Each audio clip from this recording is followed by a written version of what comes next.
A customer brought in a Galaxy tablet, 12.2 inches, one of the big Galaxy tablets.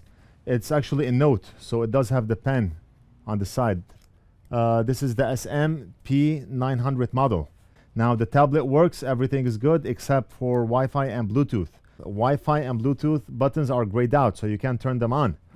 The first thing I did was reset the tablet. I made sure the customer doesn't have anything important inside. So I went ahead and reset the tablet because sometimes a software issue can cause Wi-Fi or Bluetooth not to work. That did not solve the problem. So I know it's a problem with the motherboard, probably the Wi-Fi chip. Based on my experience, I know that Wi-Fi and Bluetooth are usually controlled by one IC, one chip on the board. Now, I do not have a schematic for this tablet. I looked all over. I cannot get a schematic for this tablet, and I do not have a board view for this tablet. So there's no way for me to look at a circuit diagram to see what's going on. So we have to inspect the board to see where that Wi-Fi IC is. Once I find it, then we can reflow the IC. If that doesn't work, then we can replace the IC. This is how the circuit board looks like. There were 3 metal shields on the board. One that was located here, one located here, and one located here. I had to pry the metal shields off so I can see what kind of ICs are under the shields. Now, I know the Wi-Fi chip is not too big, so I did not look at the big ICs. I looked at the small ones. I read the numbers on the ICs, and I looked the numbers up online until I figured out that the Wi-Fi IC for this tablet is this one here. So it could be that the customer dropped the tablet, and as a result, one of the solder balls got loose and not connecting properly with the pad. Now, I went ahead and reflowed the IC, and that did not solve the problem. We still do not have Wi-Fi and Bluetooth. I went ahead and ordered the Wi-Fi IC from China, and it arrived today. And I said to myself, let me roll the camera and record this. Maybe the Wi-Fi IC will help solve the problem. Now, one other thing I did also is I checked all the capacitors around the chip to make sure that we do not have a short of any kind, and we did not have a short anywhere. So I know the problem is the IC.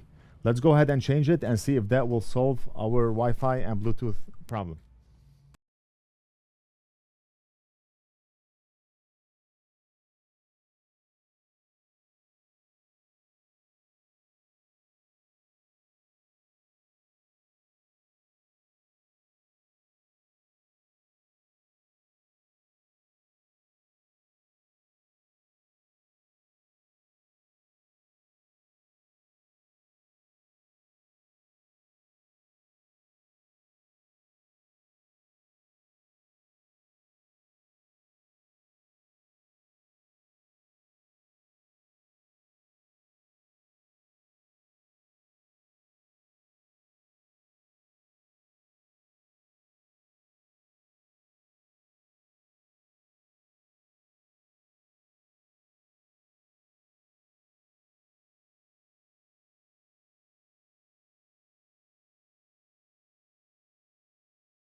Okay, so I'm just putting the board back on the tablet. Tablet is back on like it was before. Let's go ahead and check if we have Wi-Fi and Bluetooth. Right off the bat, I see the Wi-Fi icon is on. That's excellent. Let me check it in settings. All right. So now the buttons are active for Wi-Fi and Bluetooth. I can turn it off and on, off and on. Awesome. So the Wi-Fi IC solved our problem. Before, when the customer brought this in, the buttons were grayed out like this, and if you press on them, they would not turn on. They would stay grayed out. So the first thing I did was reset the tablet. The second thing I did was reflow the IC. No luck. And then what I did is I removed the IC, I rebuilt the IC, put it back in, tried it again, it did not work. I ordered another IC, I put it in, and now we have Wi-Fi and Bluetooth. So that leads me to believe that the IC was bad to begin with. We'll call the customer, and that's it for this video.